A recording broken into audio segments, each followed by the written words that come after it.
Samsung's Q70A line of TVs doesn't have the most impressive contrast we've seen, but it's by far the fastest in terms of input lag, making it ideal for gamers.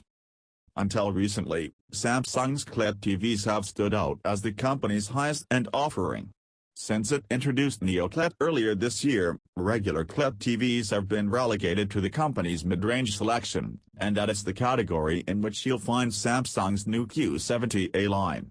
It doesn't have particularly high contrast and its color range could reach a bit farther in the greens, but there's still plenty to like, including Amazon Alexa and Google Assistant support, balanced colors out of the box, and phenomenal gaming performance.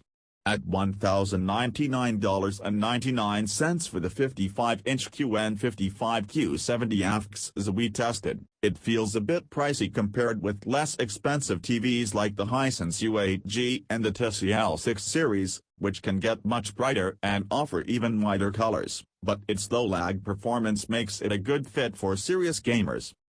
For an LED backlit LCD TV, the Q70A is incredibly thin, just an inch deep at the widest edge, the bottom. It looks sleek and simple, with the barely there flat black plastic bezel a fraction of an inch wide running around the edge of the screen. The bottom bezel is slightly wider, but still less than half an inch thick, with a small metallic rectangular protrusion in the lower right corner with a multi-function power/input/volume button under it. The TV sits on a relatively narrow, square black plastic stand. You can also mount it on the wall. The port for the power cable sits on the back of the TV, slightly left of center. All other connections sit closer to the right edge of the screen, facing right. They include 4 HDMI ports, 2 USB ports, an optical audio output, an Ethernet port, an antenna, cable connector, and a 3.5mm X-Link port for integrating into RS-232 control systems. Samsung's new Eco Remote is similarly minimalist and stylish. It's a thin, rectangular black plastic wand with rounded sides. It feels comfortable in the hand. The layout is similar to the remote included with Amazon Fire TV devices, with a prominent circular navigation pad flanked by a pinhole microphone, with voice assistant and power buttons above it and volume and channel rockers below. The remote also features dedicated service buttons for Amazon Prime Video, Netflix, and Samsung's own TV Plus free live streaming TV service, similar to Pluto TV. A USB-C port on the bottom can charge the remote's built-in battery, but you don't have to use it. Flip the remote over, and you'll see a shiny rectangle on the back. This is the remote solar cell, which lets you recharge it simply by leaving it in sunlight. It's a unique and eco-friendly feature, eliminating the need for batteries, as well as the hassle of plugging the remote in from time to time. Like LG, Samsung uses its own smart TV platform, Samsung Tizen OS, instead of a third-party system like Android TV, Fire TV, or Roku TV. This means the Q70A is slightly lighter on third-party apps than those TVs, but it still covers most of the basics, and features a strong selection of built-in features. You can access Amazon Prime Video, Apple TV, Disney+, HBO Max, Netflix, and YouTube, along with several dozen other apps and video streaming services, including streaming and playing games from your PC with Steam Link. Twitch isn't available, though. Samsung's Smart TV platform features plenty of its own tricks, as well. It includes a web browser, an ambient mode that cycles through art and photos at a low brightness to save power, and a multi-view mode that can display multiple sources on the same screen. It also supports screen mirroring from mobile devices and PCs with Mirrorcast, WiDi, and from iOS devices and Macs with Apple AirPlay. You can directly stream from and control your PC or Mac with the Easy Connection app for Windows 10 and Remote Desktop on macOS, access Microsoft 365 cloud services, and even use compatible Samsung phones as a computer with Samsung DeX. It isn't Google Cast compatible, though, so you'll need to use a third-party Android app to mirror your non-Samsung Android phone screen. Finally, Samsung offers plenty of voice assistant support on the Q70A. You can set the TV to work with Amazon Alexa, Google Assistant, or Samsung's own Bixby. Once you choose your preferred voice assistant, you can use it through the TV by pressing and holding the microphone button on the remote control and speaking into it. For all of these features, Samsung's smart TV platform is overbearing and awkward. It tries to automate as much as it can, and will attempt to configure any new source you connect to it, a tedious and unnecessary process that requires waiting until the TV registers it, unless you press the back button on the remote to cancel it.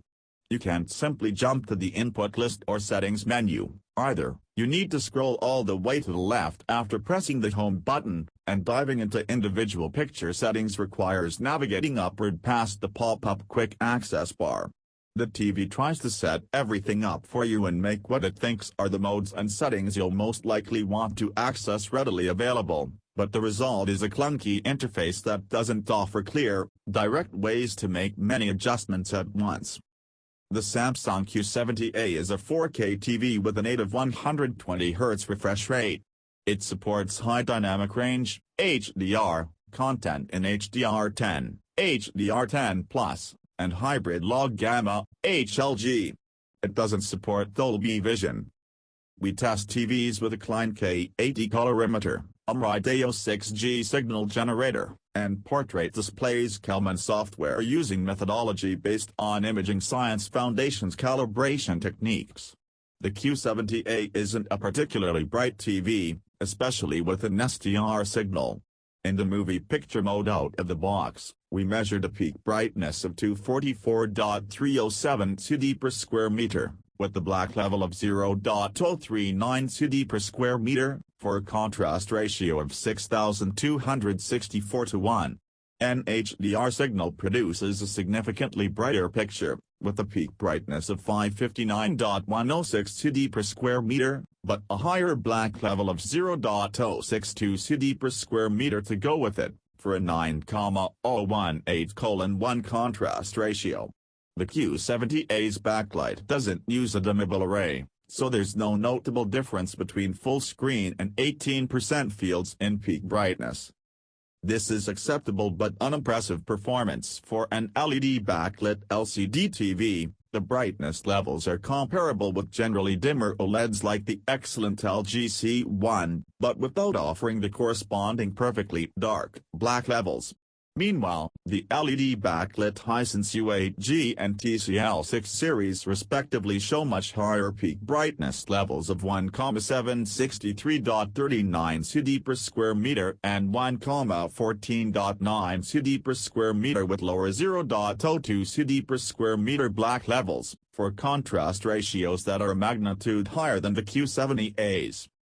The Q70A fares better with color performance, but it still doesn't impress with its range. The above chart shows color levels with an SDR signal compared against Rec.709 broadcast standards, and with an HDR signal compared against DCI-P3 digital cinema standards. In both cases, the TV shows balanced colors out of the box in the movie picture mode. Primary and secondary colors are all in line with where they should be, with no significant skewing in any given direction. While it doesn't match Rec.709 broadcast standard color levels perfectly, it gets very close. The HDR performance compared against DCI-P3 is also nicely balanced, but greens are quite undersaturated, so the full color space isn't covered. Both the Hisense U8G and the TCL6 series cover much more of the DCI-P3 color space, though the Hisense's magentas skewed very warm in our tests. BBC's Planet Earth 2 looks quite good on the Q70A, though its limited contrast can hurt some shadow details. Even with slightly undersaturated greens, planets look lush and vibrant on the TV, and the blues of water and red-browns of trees are vivid and natural. Fine textures like fur and bark are sharp and detailed in sunlight, but tend to soften and get a bit muddy in dark shade. The red in Deadpool's costume in the opening scenes of Deadpool looks saturated and balanced, not tinted slightly purple under the overcast lighting. The flames in the burning lab fight are also bright and colorful, but once again details in the shadows are softened with the TV's mediocre contrast. Unsurprisingly, this is the case with the starkly high-contrast party scenes in The Great Gatsby. Details like the cuts and contours of black suits become very difficult to see, but they aren't eliminated entirely. We've certainly seen much muddier shadow details on cheap TVs. Whites tend to pop out nicely despite the modestly bright panel, and skin tones look natural and saturated. For gaming, the Q70A features Auto Low Latency Mode, ALLM, and Variable Refresh Rate, VRR, with AMD FreeSync Premium, along with the Nutrix Samsung built into its game mode. When you enter game mode, a display will pop up at the bottom of the screen that indicates the frame rate of the connected device and whether any modes like VRR or HDR are enabled, with shortcuts to jump to the game mode settings buried in the TV's menus. If a compatible PC is connected, you can also set the picture to ultra-wide 21:9 and 32:9 aspect ratios, with letterboxing. These are all useful features, but input lag is a truly impressive part of the Q70A's gaming performance.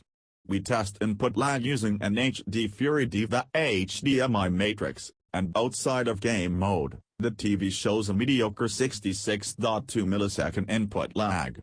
Switching to game mode, however, makes that lag plummet to an astounding 2.3 ms. That's gaming monitor territory, and the lowest input lag we've seen in a TV by half. The LG C1 has an input lag of 4.7 ms. It easily makes the Q70A one of the best TVs for gaming you can buy. The Samsung Q70A is a solid TV with a few standout aspects but fairly modest picture quality. It's packed with smart TV features that are very useful, even if Samsung's user interface design is a bit overbearing, and its gaming performance is the best we've seen. The TV's colors are strong and balanced, even if it doesn't reach the full digital cinema color space. Contrast is its weakest point, with modest performance that can soften shadow details on a screen that doesn't get as bright as its competitors. This caveat, along with the lack of Dolby Vision, makes the Q70A feel expensive at $1,100 for 55 inches. If you want the absolute best gaming performance on a TV, give the Q70A a look. Otherwise, both the Hisense U8G and the TCL6 series cost significantly less and offer much higher contrast with wider colors. And if you want to splurge and get even more gaming features, specifically NVIDIA G-Sync in addition to AMD FreeSync, consider the LG C1, which still has excellent input lag even if it's twice as high as the Q70A, and offers nearly perfect color out of the box with superlative OLED contrast levels.